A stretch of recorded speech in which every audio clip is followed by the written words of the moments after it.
माता दी। नमस्कार दोस्तों, आप सभी का एक बार फिर से स्वागत है हमारे चैनल दुर्गा भक्ति मार्ग में।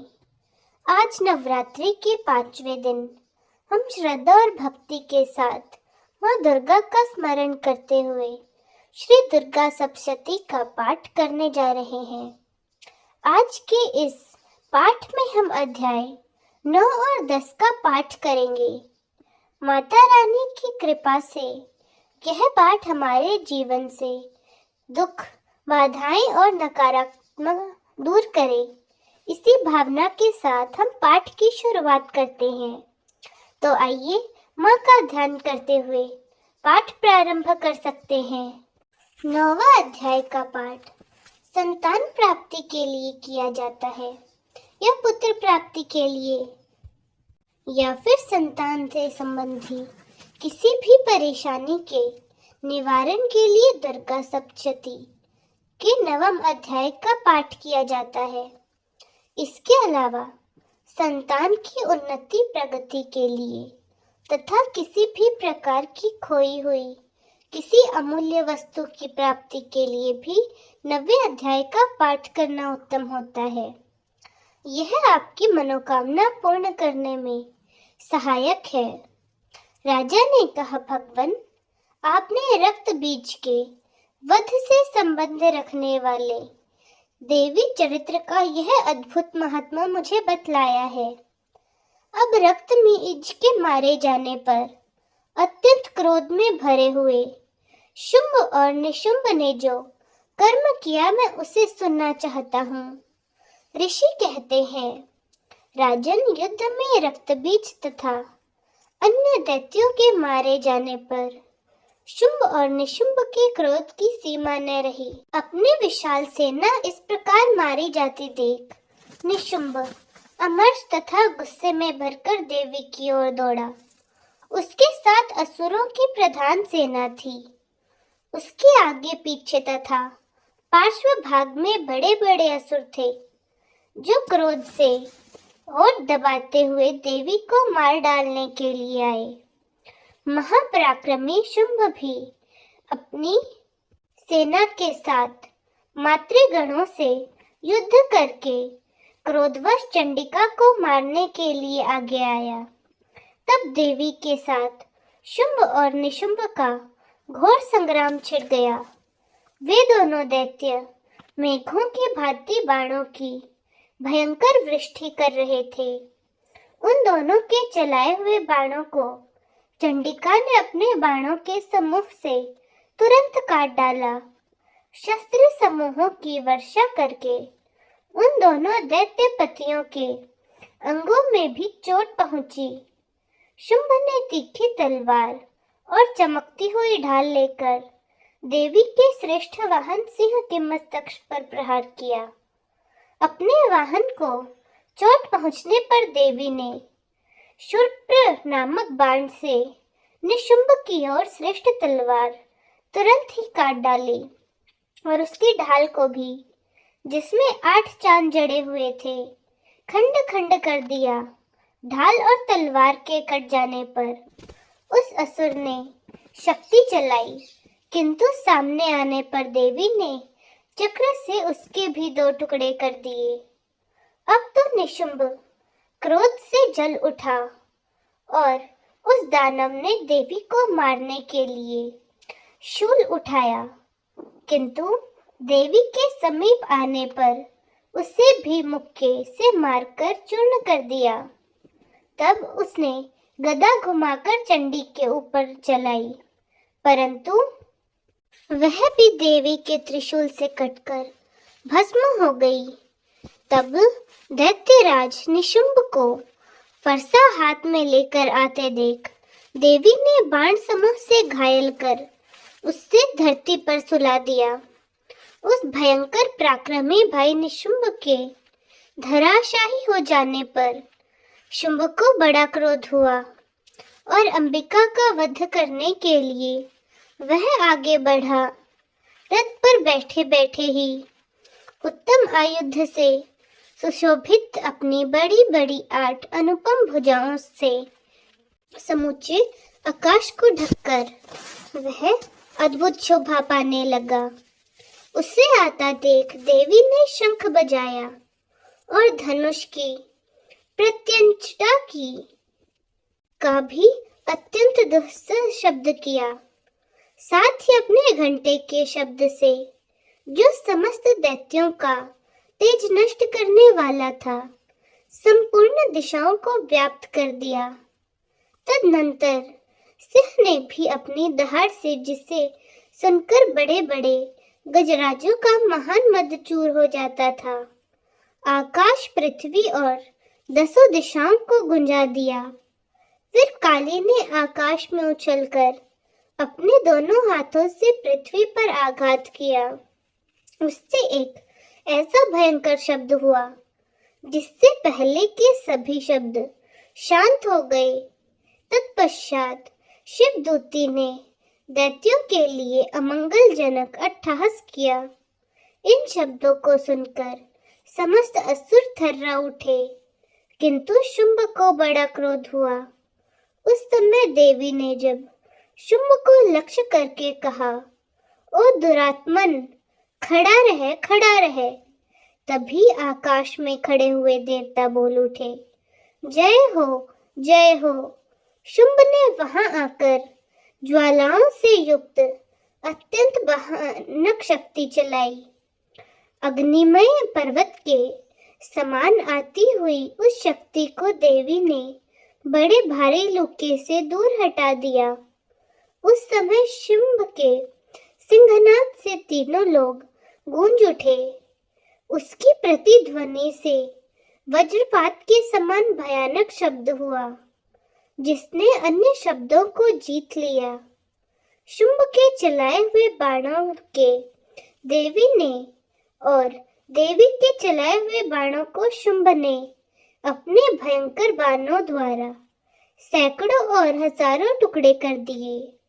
उसके बाद क्रोध में भरी हुई चंडिका ने शुंभ को शूल से मारा।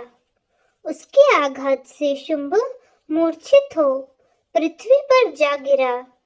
इतने में ही निशुंभ की चेतना हुई और उसने धनुष हाथ में लेकर बाणों द्वारा देवी काली तथा सिंह को घायल कर डाला। फिर उस दैत्यराज ने 10,000 बोहें बनाकर चक्रों से प्रहार किया। चंडिका को आतिच्छित दाग कर दिया। तब दुर्गम पीड़ा का नाश करने वाली भगवती दुर्गा ने कुपित होकर अपने बाणों से उन चक्र तथा बाणों को काट गिराया। यह देखकर निशुंभ दैत्य सेना के साथ चंडिका का वध करने के लिए हाथ में गदा ले बड़े वेग से दौड़ा। उसके आते ही चंडी ने तीखी धार वाली तलवार से उसकी गदा को शीघ्र ही काट डाला। तब उसने शूल हाथ में ले लिया। देवताओं को पीड़ा होने वाले निशुंभ के शूल में लिए आते देख चंडिका ने वेग से चलाए हुए अपने शूल को उसकी छाती से छेद डाला। शूल के विदीर्ण हो जाने पर उसकी छाती से एक दूसरा महाबली एवं पराक्रमी पुरुष खड़ी रह कहता हुआ निकला। उस निकलते हुए पुरुष की बात सुनकर देवी ठठाकर हंस पड़ी और खंग से उन्होंने उसका मस्तक काट डाला। फिर तो वह पृथ्वी पर जा गिरा। तदनंतर सिंह अपने दांतों से असुरों की गर्दन काटकर खाने लगा। यह बड़ा भयंकर दृश्य था। उधर काली तथा शिवदूती ने भी अन्याय देवताओं की शक्तियों से दैत्यों का भक्षण आरंभ कर दिया। कौमारी की शक्ति से विदीर्ण होकर कितने ही महादैत्य नष्ट हो गए। ब्राह्मणी ने मंत्रपूत जल से निस्तेज होकर कितने ही भाग खड़े हुए। कितने ही दैत्य माहेश्वरी के त्रिशूल से छिन्न भिन्न हो धराशाही हो गए। वाराही के थुथुन के आघात से कितनों का पृथ्वी पर कचुम्बर निकल गया। वैष्णवी ने भी अपने चक्र से दानवों के टुकड़े टुकड़े कर डाले। ऐन्द्री के हाथ से छुटे हुए वज्र से भी कितने ही प्राणों से हाथ धो बैठे। कुछ असुर नष्ट हो गए, कुछ उस महायुद्ध से भाग गए तथा कितने ही काली शिवदूती तथा सिंह के ग्रास बन गए।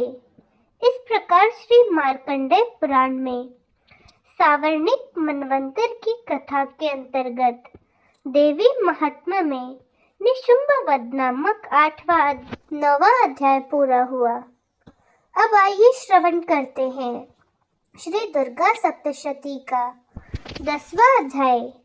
अगर संतान गलत रास्ते पर जा रही हो तो ऐसी भटकती हुई संतान को सही रास्ते पर लाने के लिए 10वां अध्याय सर्वश्रेष्ठ है।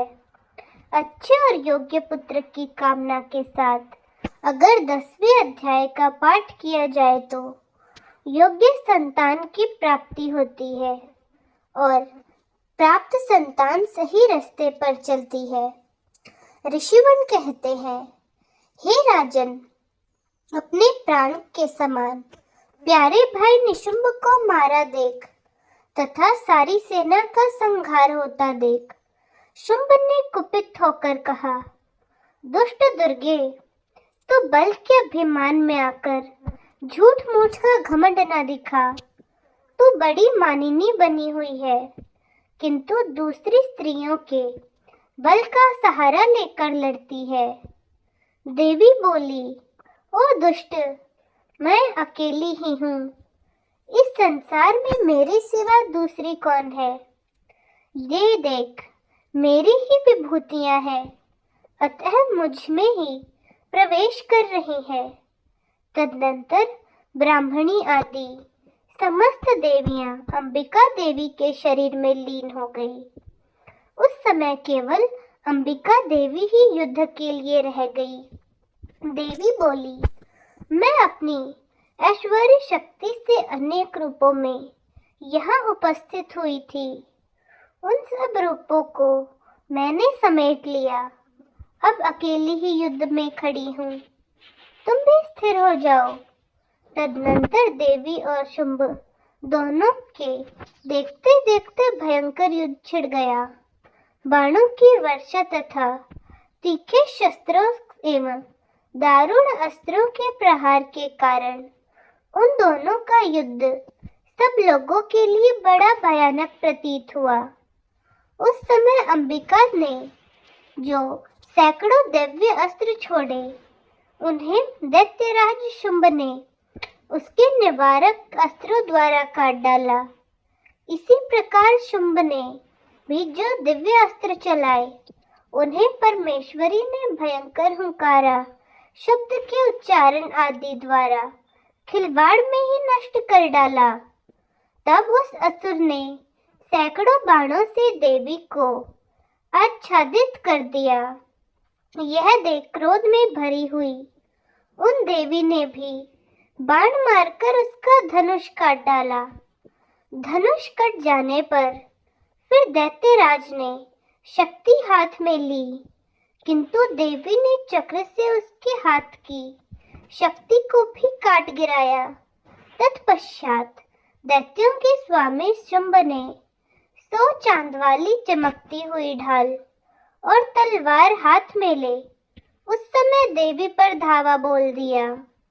उसके आते ही चंडिका ने अपने धनुष को छोड़ते हुए तीखे बाणों से उसकी सूर्य किरणों के समान उज्जवल ढाल और तलवार को तुरंत काट डाला।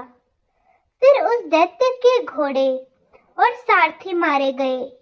धनुष तो पहले ही कट चुका था। अब उसने अंबिका को मारने के लिए उद्धत हो भयंकर मुग्धुर हाथ में लिया।